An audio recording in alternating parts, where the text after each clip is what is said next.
Hola a todas y todos, un gusto saludarles. Mi nombre es Moisés Pérez Espino. Estoy a cargo de la Pastoral de Migración de la Iglesia Luterana Mexicana y agradezco mucho la invitación que me ha dado a compartir sobre cambio climático y migración en esa formación que ustedes están teniendo. Para mí es un gusto. Estoy ubicado en México. Entonces, cualquier situación, cualquier interés o pregunta, pues pueden, de la pastoral de migración, pueden hacerla ahí. Voy a compartir mi pantalla para que ustedes puedan ver una presentación que yo hice. El abordaje que yo voy a hacer es bíblico-teológico a partir de la migración y como tema transversal el cambio climático. Yo voy a dejar la presentación que corra y espero que ustedes también puedan obtenerla y aprenderla. Al final dejo ahí una bibliografía que yo consulté para la realización de esto. Bien. Eh, Cambio climático y migración, un servidor Moisés Pérez Espino, ¿verdad? Y estoy aquí en este día para ustedes.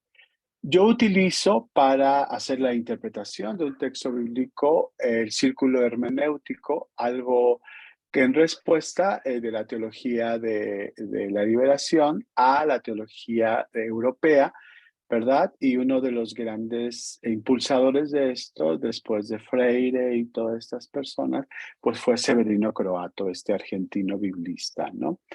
El círculo hermenéutico tiene 4 pasos, y los veremos a lo largo del mismo, de este tiempo, para poder ir descubriendo algunas cuestiones, ¿no? El primer paso es partir de la realidad en que vivimos. El texto bíblico tiene que hacer incidencia en nuestra realidad, tiene que provocar cambios en nuestra realidad, pero hay que conocerla muy bien, ¿no? Después hay que entrar a un pasaje bíblico, conocer bien las cuestiones, los contextos de ese pasaje bíblico, social, político, cultural, teológico, ¿verdad? Y después vamos a regresar a nuestra realidad para transformar. Nosotras y nosotros, personas de fe, tenemos, ¿verdad?, la seguridad de que el texto bíblico nos puede ayudar a transformar nuestra realidad para mejorar. Eso es lo que dice el círculo hermenéutico. Un concepto de migración la migración es la movilidad de seres vivos buscando un lugar mejor para vivir, ¿verdad? Y bueno, las causas de por qué se migra de pobreza, hambre, violencia, guerra. Todos supimos lo que pasó con Ucrania y cómo hay cientos de ucranianos, miles de ucranianos y rusos también que están en contra de la guerra, que están migrando. Pero también tenemos que sumar el cambio climático. Es muy importante que lo podemos sumar, ¿verdad? Ya que está causando migración, está causando movilidad, ¿verdad? De las personas, ¿no? En los estándares de vocabulario de la migración se dice personas en movilidad o personas en migración, se dice personas sin documentos, ¿verdad? Eh, eh, este, que están buscando un mejor lugar para vivir. Yo vivo en México, como les decía, y al año después de la pandemia se está cruzando alrededor de 90,000 personas al mes. Están entrando por la frontera sur de Tapachula. Estamos hablando de casi 1,000,000 de personas procedentes de Centroamérica. Cuando digo procedentes de Centroamérica, no es que sean centroamericanos, es que las personas que tratan de llegar a los Estados Unidos por el lado de México están llegando de muchísimos lugares y antes de llegar a México llegan a Centroamérica. Desde el endurecimiento de las políticas migratorias del gobierno de Estados Unidos, ahora cruzan por México 62 diferentes nacionalidades. Ustedes y yo nos sorprenderíamos cuando vemos en Tapachula, la ciudad fronteriza, esta ciudad está en el estado de Chiapas o departamento de Chiapas, em, gente de África, del Congo, de Costa de Marfil, de Oriente Medio, ¿no? Entonces, además de Centroamérica, está cruzando gente de varios países, como les decía, de África, de Oriente Medio. Ha habido crisis migratoria de cubanos, de haitianos, de venezolanos, y ahora allá en el tapón del Darién, en la selva del Darién, en la frontera eh, colombo-panameña, donde hay una selva que se llama el Darién, que está considerado el tercer lugar de muerte para las personas en migración. El primero es el mar Mediterráneo. Y si ustedes han seguido con atención las noticias, acaba de naufragar una embarcación y hay más de 70 muertos en este momento en la costa italiana, un barco con migración africana, ¿no? Pero ahora ahí en el tapón del Darién, que sería uno de estos tres lugares, uno es el mar Mediterráneo, otro es el desierto de Sonora, Arizona, ¿verdad? Donde hay mucha muerte también, y otro es el tapón del Darién o la selva del Darién, un lugar selvático, pantanoso, muy húmedo, ¿verdad? Ahí están varados en este momento familias ecuatorianas que también están migrando. ¿Por qué la gente migra si cuesta tanto dinero? ¿Verdad? Bueno, tenemos que hablar de que hay no solamente cuesta migrar, sino también deja mucho dinero la migración, ¿no? Ahí tenemos que hablar de un círculo económico de la migración. En primer lugar, es una disminución de gastos por salud, trabajo, educación para los países de procedencia, para los países de origen. Es decir, que los gobiernos no van a gastar en la salud, no van a gastar en educación, ni en proveerles trabajo a las personas allá. Son gastos de disminución de los derechos básicos más humanos, como derecho al trabajo, derecho a la alimentación, a la educación y todo esto. Pues el gobierno se va a ahorrar un dinero. Después, es una derrama económica para los diferentes negocios por los países de tránsito, ¿verdad? ¿De dónde tienen dinero los migrantes, no? La mayoría, por lo menos los que cruzan por México, ya tienen familiares en Estados Unidos y ellos absorben sus gastos, van enviándoles. Hoy es muy sencillo, ¿verdad? Toda persona en migración tiene un celular, ¿no? Entonces, le van enviando dinero que pueden cobrar. Ahora se puede sacar dinero de los cajeros hasta sin tarjeta, ¿verdad? Entonces, bueno, pues van ahí. Y ellos, los migrantes, van pagando, van comprando comida, ¿verdad? Y van pagando esos negocios. Los negocios que están por los lugares donde pasan las personas en migración, bueno, pues ya saben que van a pasar migrantes y les cobran más. En Tapachula, esta ciudad de entrada de la migración procedente de Centroamérica, esta ciudad de entrada a México, ustedes saben lo que cuesta una botella de agua, una botella de 350 mililitros de agua, ¿verdad? En México cuesta alrededor de $0.50. Pero al cruce por Tapachula se las venden a las personas de migración a $1, al doble de precio. A mí me ha tocado estar en restaurantes, en fondas, le llamamos fondas acá en México, a lugares donde venden comida a un bajo costo.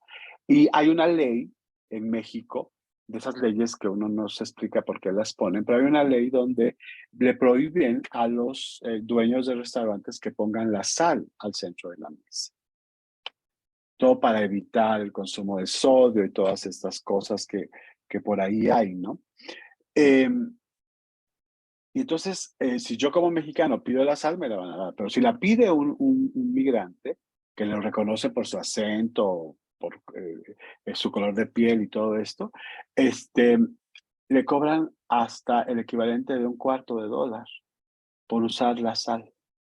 Los hoteles les cobran más caro, ¿verdad? A estas personas. Entonces, se van aprovechando, van dejando una derrama económica muy fuerte ahí. En tercer lugar, es una fuente económica para grupos delincuenciales e incluso para las personas que trabajan en los institutos de migración, que tienen que hacer papeleos y resolver. Todo se agiliza con un poco de dinero, ¿no? Entonces, los grupos delincuenciales los secuestran, les cobran lo del secuestro a las personas en Estados Unidos, ¿verdad? Y entonces, bueno, pues imagínense la derrama económica. Si un migrante no tiene familiares en Estados Unidos, los grupos delincuenciales le dicen, está bien, te vamos a llevar, pero por favor, tú vas a ser el oído que nos va a decir a nosotros quiénes son los familiares del grupo de migrantes con los que vas, nos vas a facilitar sus números celulares para que nosotros podamos cobrarles a ellos. Entonces, de todas maneras, los delincuentes van ganando dinero, ¿no? Entonces, y en cuarto lugar, si logran llegar a los Estados Unidos, son mano de obra, perdón, muy barata para las empresarios. Y por si fuera poco, el círculo termina cuando envían las personas en migración que ya están trabajando, envían dinero a sus países. Eso se llama remesas, ¿verdad? Y bueno, es una cantidad millonaria la que en el mundo está contado en estadísticas de cuánto dinero está por remesas. En los países como México y Centroamérica, las remesas a veces es el primer lugar en el presupuesto anual de las entradas de cada país, ¿no? Entonces, es una cuestión económica muy fuerte la que está presente en la migración, ¿no? Entonces, por eso esta derrama económica que van dejando las personas en migración, pues va haciendo que la migración incluso sea algo que los delincuentes se aprovechan, los dependientes de gobierno, los empleados y demás. Esto es un mural que está en la última ciudad guatemalteca, frontera con México, en la zona de Tapachula. La ciudad guatemalteca se llama Tecún Umán, ¿verdad? Es un mural que está en el albergue de los escalabrinianos. Los escalabrinianos son la orden católica que ayuda a las personas en migración, ¿verdad? La certificación que ustedes están tomando es en cambio climático y fe. Yo quiero que ustedes vean aquí cuántas representaciones de la fe cristiana, tenemos en este mural. En primer lugar, en esta parte amarilla tenemos a José. No se alcanza a ver bien el mural, pero en el burro va María con Jesús, ¿verdad? Esa es parte, también ellos migraron, ¿no? En segundo lugar, tenemos aquí el México pintado como un desierto, la tierra amarilla, ¿verdad? Vemos aquí, van cruzando el desierto como el pueblo de Israel y están las murallas de Jericó que dan paso a una tierra no seca, sino próspera, llena de azul, de agua, el sol ahí radiante, ¿no? Y bueno, las murallas de Jericó están ahí. Digamos. Esta es una representación, esto que está aquí abajo, de las familias en unas balsas, ¿verdad? Es el río Suchiate por donde cruzan las personas en migración para llegar a México. Y bueno, ahí van con sus cosas, les cobran ahí por pasar. Es un cruce sin documentos, pero que está ahí como fácil, ¿no? De hacerlo. Y por el otro lado tenemos acá La Bestia, el tren donde las personas en migración durante muchos años se fueron por México. Ahora ya casi no están usando esa ruta porque el tren tiene el mandato gubernamental de ir muy rápido para que los migrantes no suban. Y aparte, bueno, los grupos delincuenciales han ocupado ahí. Son 1,600 kilómetros los que una persona en migración que entra a México tiene que cruzar para llegar a los Estados Unidos. Bueno, entremos en materia. Por el cambio climático, algunos lugares se han vuelto inhóspitos para la siembra. Sobre todo, ustedes saben que nuestros países latinoamericanos viven de lo que se siembra, ¿no? En México el maíz, en Perú la papa, ¿no? Todas estas cuestiones ahí que son indispensables, ¿no? Eh, Al convertirse en lugares inhóspitos para la siembra y la cosecha, están originando desplazamientos de poblaciones por la escasez de suministros regulares de alimentos y por agua. El aumento de la frecuencia y gravedad de inundaciones y tormentas ha provocado cada año, tantos huracanes en esa zona. Estamos hablando de América Central, ¿no? Ustedes saben, Iota, este huracán, ¿no? Que dejó tanto daño. Y está provocado porque ya no hay tierra sembrable, ¿verdad? Hay una parte que se le conoce como el corredor seco de Centroamérica, una fotografía acá.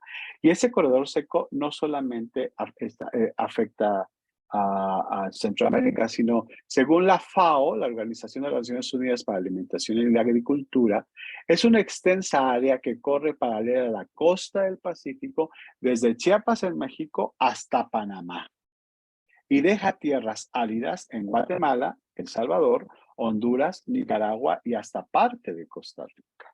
Aquí vemos una fotografía, ¿verdad?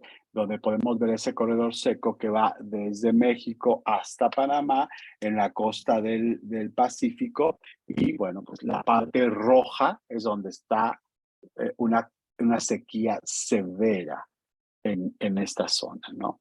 Les adelanto nada más que el 70% de la migración hondureña tiene que ver con personas que viven en la parte de Honduras, en tierras afectadas por este corredor seco, ¿no? Entonces, vemos cómo por ahí va la situación de la sequía que se está viviendo o empezando a vivir en Centroamérica.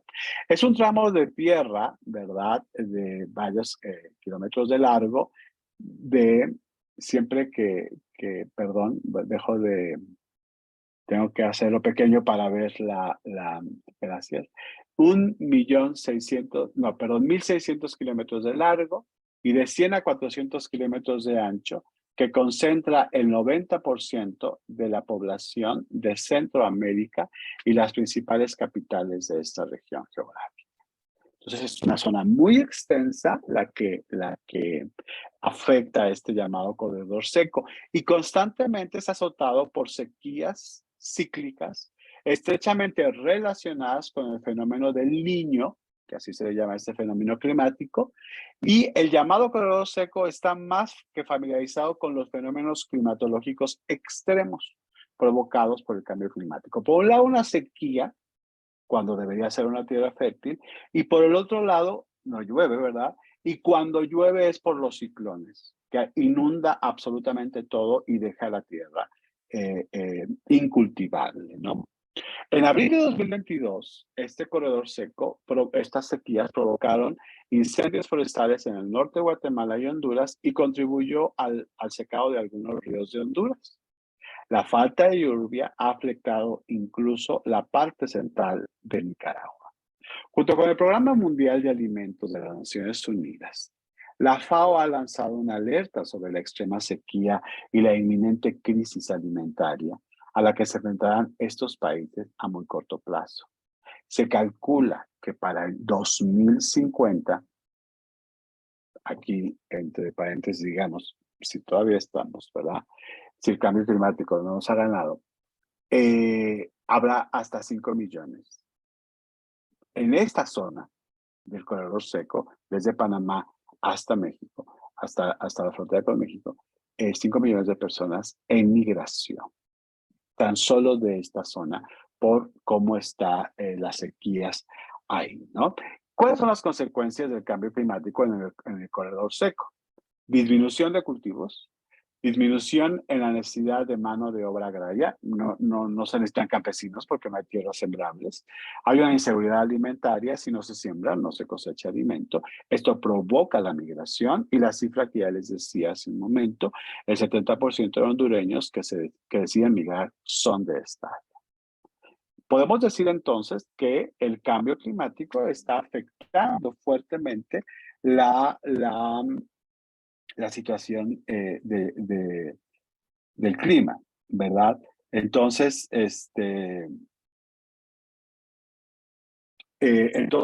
esta situación de la migración provocada por el cambio climático. El cambio climático está haciendo, y estamos viendo solamente este corredor seco de Centroamérica, no hablemos de los países de África, ¿verdad? Eso podría ser para otro momento. Vamos al segundo paso. Ya conocimos la realidad, ya conocimos la realidad del círculo hermenéutico, que sí sucede en nuestra realidad que la migración está siendo provocada en cierto porcentaje por el cambio climático. Esa cita que está aquí en pantalla es de Ramírez Kitt. No logro precisar de dónde es, pero trabaja en la UVL, en la Universidad Latinoamericana en Costa Rica. Él dice, la Biblia es un texto escrito por personas migrantes, para personas migrantes, y habla acerca de un Dios migrante que protege a las personas migrantes. En el abordaje que yo he hecho para sensibilizar a las cristianas y cristianos de México en especial, pero también de otros países, incluyendo en Estados Unidos, porque la pastoral que represento también ponemos lo que colgamos en redes, lo ponemos en inglés, ¿verdad? Para hacer un poquito de incidencia y de sensibilización al tema migratorio desde las cristianas y cristianos. Hay toda esta intención de sensibilizar. En la pastoral de migración hemos ofrecido muchos talleres a muchas iglesias de varias denominaciones, de otros países también, Honduras, Colombia, y hemos sacado a la luz, yo puedo compartir con ustedes si lo desean, hemos sacado 2 libros que tienen que ver con estudios bíblicos de migración y Antiguo Testamento uno, y migración y Nuevo Testamento otro. Yo puedo compartir los links, son de descarga gratuita. Y el de Antiguo Testamento ya está en inglés también, por ese deseo que tenemos de sensibilizar. Ustedes saben que tenemos que sensibilizar desde el pueblo cristiano que ve que la migración no es algo bueno. Ahorita vamos a ver las 2 tendencias que hay en la Biblia con respecto a la migración. Bueno, pero entonces, en esa búsqueda de sensibilización, Ramírez Kitt nos ayuda a pensar que la Biblia es un texto escrito por personas, mujeres y hombres migrantes, para personas, mujeres y hombres migrantes, que habla acerca de un Dios migrante que ayuda y protege a las personas migrantes. Entonces, desde ahí podemos entrar a la Biblia. Varias palabras en hebreo que tienen que ver con la migración, algunas de aceptación, otras de rechazo, ¿verdad? Algunas tienen que ver con esta palabra que al Nuevo Testamento pasa como gentil, que tiene que ver ya incluso con la cuestión de la pureza, si alguien merece ser parte del pueblo o no, si obedece o no la ley, porque a este grado llegamos, ¿no? La palabra xenofobia viene del griego genos, que antes nada significaba el de otro pueblo, ¿no? Pero ahora tiene que ver con esto porque en el pueblo judío, ustedes saben que al regreso del exilio es cuando se le da la forma que conocemos de los textos bíblicos del Antiguo Testamento, aunque narran historias muy pasadas como David, como la creación, como Abraham, como Job y todo Esther, Ruth y demás. La redacción final se le dio al regreso del exilio. Y al regreso del exilio, los judíos, sí ya judíos, porque son los que quedaron sobreviviendo junto con algunos levitas, algunos benjaminitas, eh, como se explica por qué les sucedió la destrucción de Jerusalén, del templo, porque se los llevaron los babilonios, ¿verdad? Se lo explican diciendo es que desobedecimos la ley. Y si queremos que no nos vuelva a pasar esto, tenemos que obedecerla. Y empieza una serie de activismo para que se cumpla la ley. En el libro de Esdras y Nehemías encontramos que divorcian a todos los judíos que se casaron con extranjeras y que los niños que tuvieron estas parejas pues son expulsados también junto con sus madres de Israel, siempre en el contexto patriarcal de los hombres. Se deja pobrecito, las malas son las mujeres y hay que expulsarlas, ¿no? Junto con sus hijos. Pero en esa idea de pureza, no son puros, se mezclaron. El problema no es tomar la ley para aprender a vivir bien. El problema es hacer de la ley la consecuencia de una vida pura o impura. Si lo obedezco hay pureza, si la desobedezco hay impureza. De ahí nace en la Biblia algo que se le conoce como la ley de la retribución. Dios bendice la obediencia, pero castiga la desobediencia, desde Deuteronomio finales, ¿verdad? Por ahí en los últimos capítulos, que tiene un sentido para el exilio, pero que se ha quedado muy arraigada tanto dentro del pueblo de Israel como dentro de las iglesias cristianas, ¿no? Jesús, cuando le preguntan acerca de esta ley en la persona de un ciego de nacimiento, en Juan capítulo 9, que le preguntan quién pecó, este o sus padres, él dice, porque ¿cómo nació ciego? En la época de Jesús, toda persona pobre era pobre porque Dios lo había castigado por un pecado, o toda persona enferma estaba enferma porque Dios lo había castigado por un pecado. Entonces, bueno, nació ciego. ¿Quién pecó? Obviamente sus papás, ¿verdad? Pero Jesús responde, ni este pecó, ni sus papás. Es para que la gloria de Dios se manifieste, la presencia de Dios se haga visible aquí en esa persona y pueda recibir la gracia de nuestro Dios. En la iglesia no debe existir esta idea de la ley de la retribución, que Dios castiga la desobediencia y premia la obediencia. No sabemos que todo es por gracia, somos salvos por gracia, ¿no? Entonces, esta idea de pureza e impureza va haciendo que nazca un odio hacia el extranjero, al que no es como el pueblo judío al principio, pero también después en nuestros propios pueblos, ¿no? Donde rechazamos a las personas de un color de piel diferente, ¿verdad? O las personas indígenas, surge ahí toda esta cuestión xenofóbica. Y todo viene, y lo podemos encontrar desde la Biblia. En Esdras capítulo 10 es donde les comentaba yo que hay un divorcio de los hombres que se casaron con mujeres impuras. Es otra vez un sentido totalmente patriarcal, no solamente las mujeres pueden ser impuras, también los hombres, o no había una condición así, pero bueno, aquí en el texto bíblico lo catalogan así, las expulsan junto con sus hijos. La historia de la salvación tiene entre sus protagonistas a personas en migración.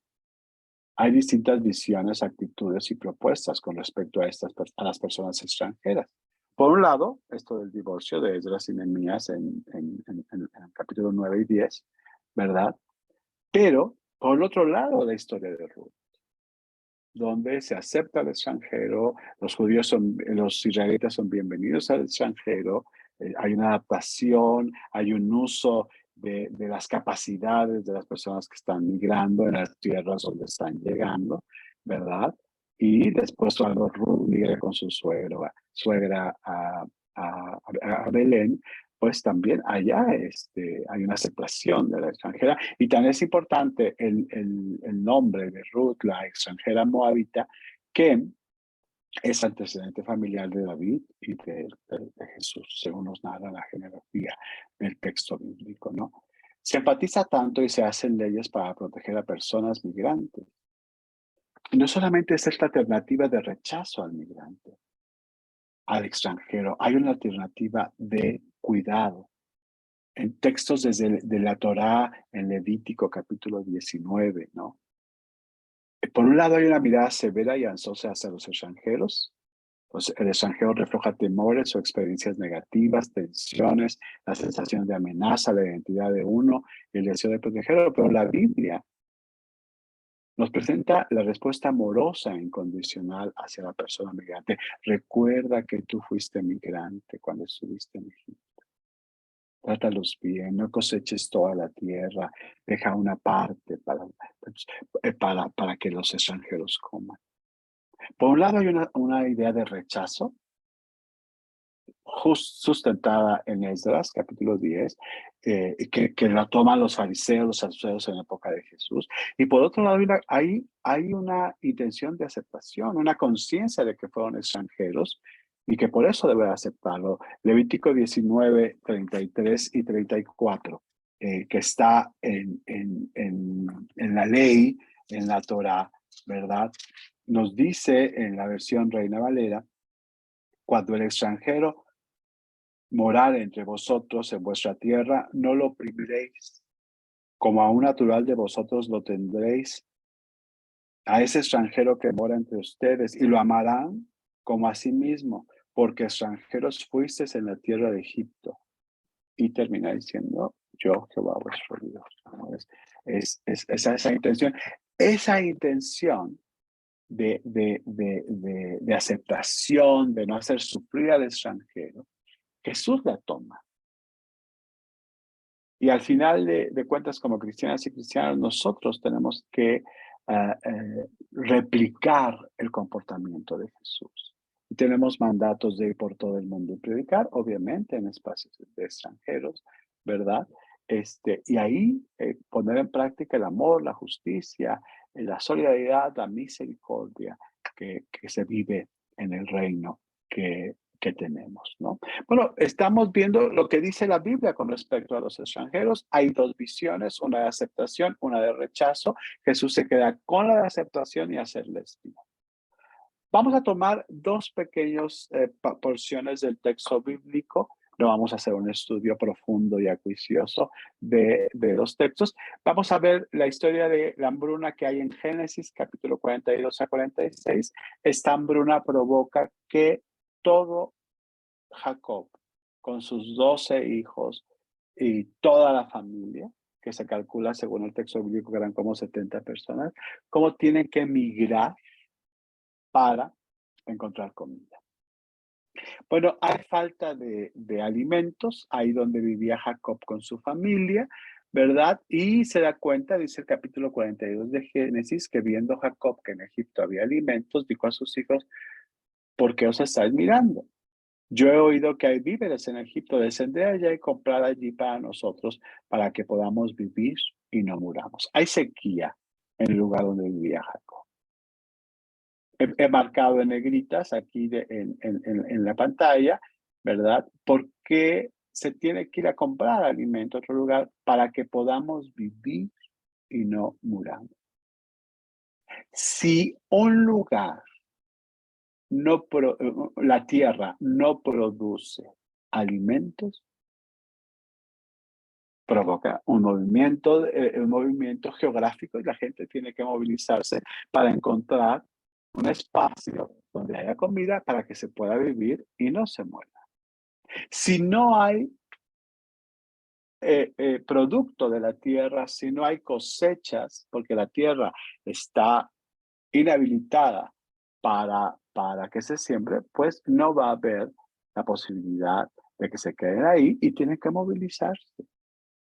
Igual que está pasando en el corredor seco. Voy a dar un salto hasta el capítulo 46.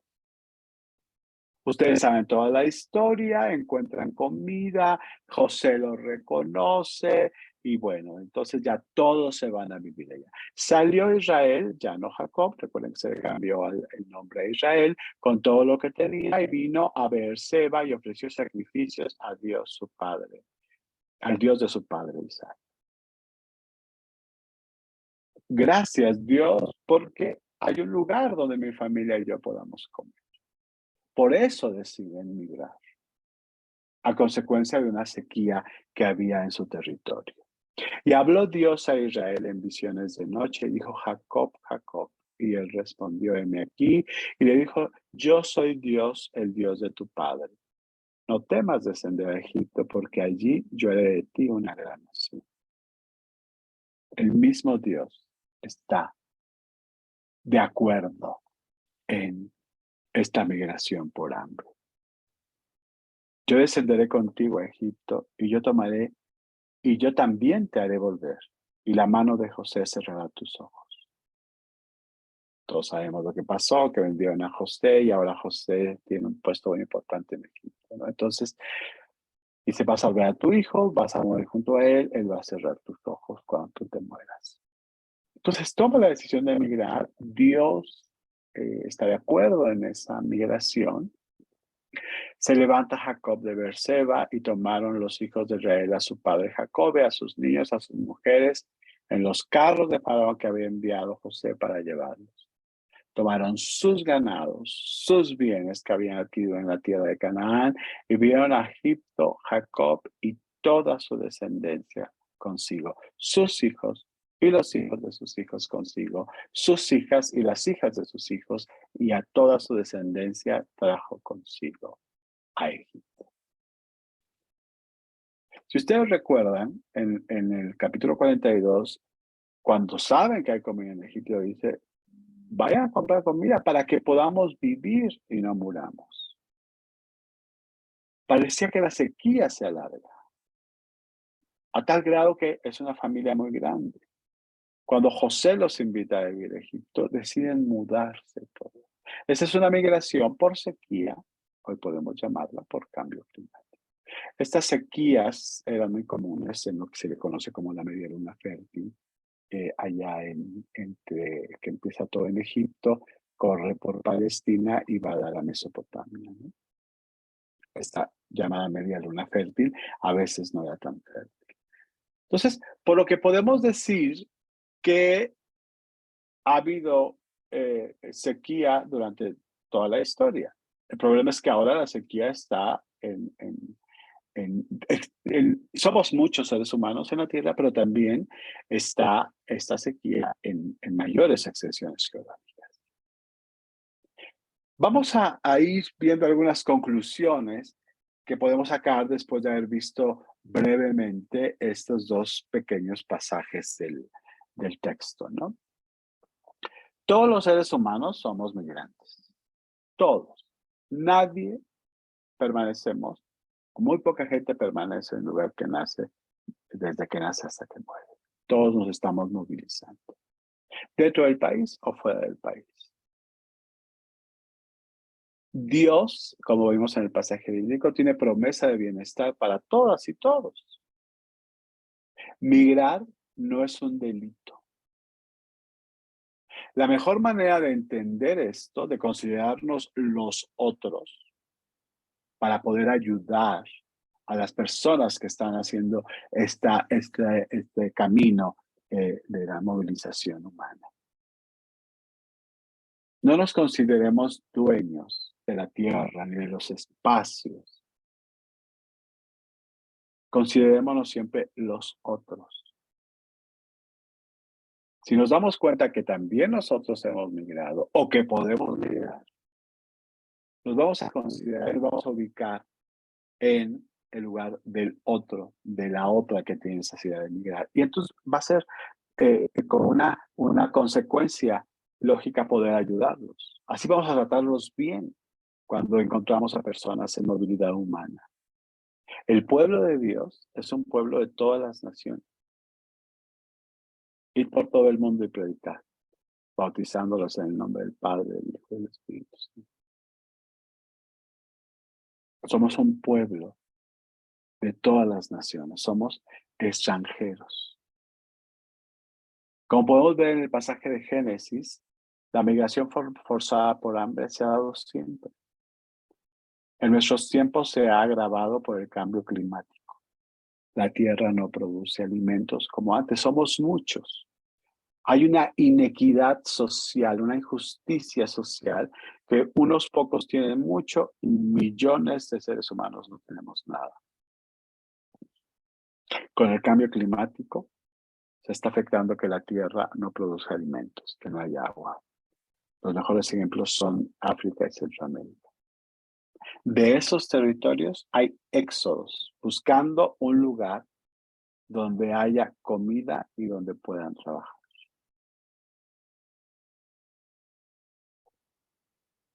Entonces, es una realidad lo que se está. Ahora vamos al último punto del círculo hermenéutico. ¿Cómo transformamos nuestra realidad? En primer lugar, hay que denunciar la sequía. Hay que tener en las redes sociales y demás elementos para decir, en este lugar geográfico de mi país hay sequía. Las campesinas, los campesinos tienen necesidad de migrar. Ahora, esa sequía y el cambio climático, y ustedes en su testificación habrán aprendido que hay más, hay empresas que dañan ecosistemas. Quienes hacen las sodas, quienes hacen la cerveza, ¿verdad? Ustedes sabrán muchísimo más que yo de eso. Hay que denunciar. Hay que denunciar, aunque sea en redes. Hay que aliarse con grupos de campesinas y campesinos que tratan de aprovechar las pocas tierras y la poca agua que hay todavía. Y que tratan de reforestar y que tratan de alimentar la tierra para que siga produciendo. En este corredor seco hay personas que están intentando que todavía se siembre, sobre todo en lugares como El Salvador, que se pueda sembrar, que se pueda cosechar. Hay que promover entre los países un intercambio migratorio, que se vayan a trabajar campesinos a los lugares donde hace falta, porque también para nadie es un secreto que en Estados Unidos hace falta gente que siembre, que coseche, que haya intercambios migratorios, con la promesa de que se va a reforestar y se va a alimentar la tierra en esos espacios donde ahora hay sequía. Y para transformar la realidad, apoyemos a las personas en migración por cambio climático. Van pasando por nuestros países, por nuestros lugares. Apoyémoslo. Como dice el Levítico 19, recuerda que tú fuiste mi rey. Recuerda que tú fuiste extranjero. Las personas de fe, mujeres y hombres que hemos entendido el llamado de Jesús de compartir su gracia, su misericordia a todas y todos los seres humanos, más los vulnerables, aquellos que están en necesidad, pues es una oportunidad para apoyarlos, para dirigirlos, para guiarlos, para que puedan llegar a los lugares. Todos tenemos un derecho a una mejor vida, cuidando el entorno que nos ha tocado vivir. Utilicé una serie de estudios de la Organización Interamericana sobre la Migración, la OIM, perdón, Organización sobre la Migración, que es un grupo de la ONU, ¿verdad? El estudio de caracterización del corredor seco centroamericano, que se publicó en 2012 en Honduras, y los flujos migratorios internacionales por tránsito en México, que son las cifras donde sacó ahí. Y bueno, la Biblia utilizo la versión Dios habla hoy como parte. Con el círculo hermenéutico de conocer la realidad de la realidad que nos ha tocado vivir, en este caso la migración por cambio climático, de conocer la realidad del texto bíblico, cómo hay una línea que me invita a aceptar y apoyar a las personas en migración. Después ver el pasaje de cómo Israel llega a vivir Egipto por hambre y porque están muriendo y quieren una oportunidad para vivir. Nos ha llevado a reflexionar en que podemos transformar nuestra realidad. Es muy importante que tomemos acción, ¿verdad? Para que el entorno, nuestra casa común, el planeta Tierra, pueda tener mejores días y no como todo lo que está pasando que ustedes han estudiado ya más. Tratemos de cambiar nuestro entorno, de cuidar el agua, tratemos de cuidar la tierra, pero sobre todo, en este caso, con respecto a la migración, sino que si encontramos a personas que cruzan por nuestros territorios buscando una oportunidad de vida, porque donde viven la tierra es infértil, ayudémoslos. No solamente porque es un mandato bíblico, sino porque tenemos que compartir la gracia, el amor, la misericordia, y nosotras y nosotros también podemos migrar. Para mí es un gusto poder haber estado aquí. Espero que lo que compartí sea útil para ustedes y para sus trabajos y su aprendizaje. Voy a compartir con la autora Nelly Estudillo, voy a compartir esta presentación, otro libro sobre migración y cambio climático, los libros que yo he podido sacar, por si les son útiles. Es un placer, un gusto, y ojalá algún día tengamos oportunidad de conocernos y seguir contribuyendo por un bienestar de la casa común, bienestar de este planeta Tierra que Dios creó para que conviviéramos con muchos animales, con mucha vegetación, para que los seres humanos como parte de la creación pudiéramos convivir y aprender a subsistir y a cuidar este espacio. Si no lo hemos hecho, como parece, sigamos denunciando a las grandes empresas, a los grandes corporativos y sigamos cuidando así de la creación que Dios nos ha dejado. Dios les bendiga. Muchas gracias por este espacio y gracias también por esta oportunidad. Hasta pronto.